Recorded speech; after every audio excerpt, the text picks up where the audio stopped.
Pinagpalang araw po mga kabatang mga kahusay, ay ari na nga. Ako'y naglaib na ng dahon. Pero hindi ko po ito babalutan ng kanain. Kung hindi po ito babalutan ko ng embutido.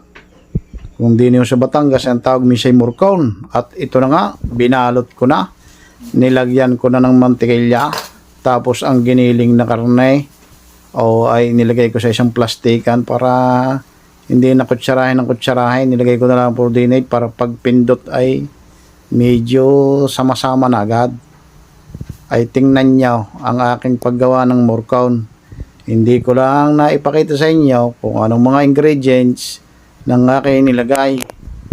Pero sasabihin ko po sa inyo, arihong aking ginawang aray ay walang harina. Pero may sibuyas, may bawang, may pasas, may rino o liver spread. Siyempre may paminta, may asin. At iyan po nakita nyong itlog at hotdog o sausage. Meron din ho yan. At powder seasoning, nilagyan ko rin. Nilagyan ko rin ng 2 carrots. At nilagyan ko ng 1,000 pieces na asin. Nilagyan ko rin ng itlog. At nilagyan ko rin ng bell pepper.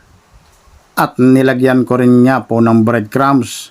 Ayan po mga ricada kong inilagay. At pickles relish. Mga kahusay mga kabatang.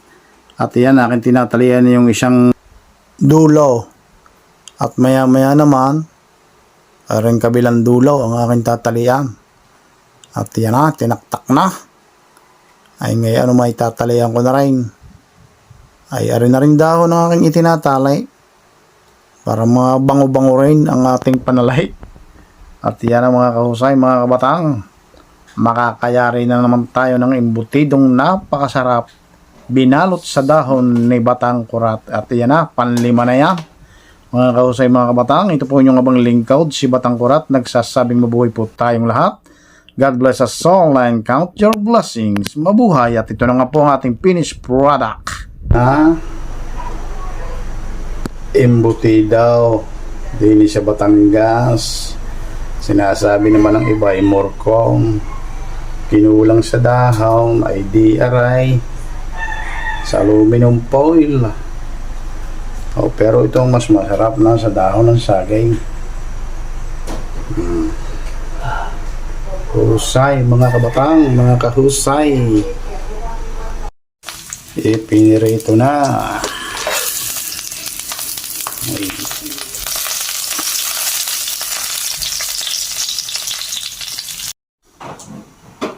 Ito na ang embutido ni Batang Kurat.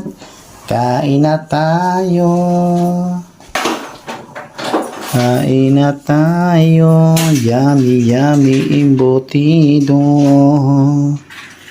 ni Batang Kurat. Sabi ng iba ay murkon, pero embutido ito.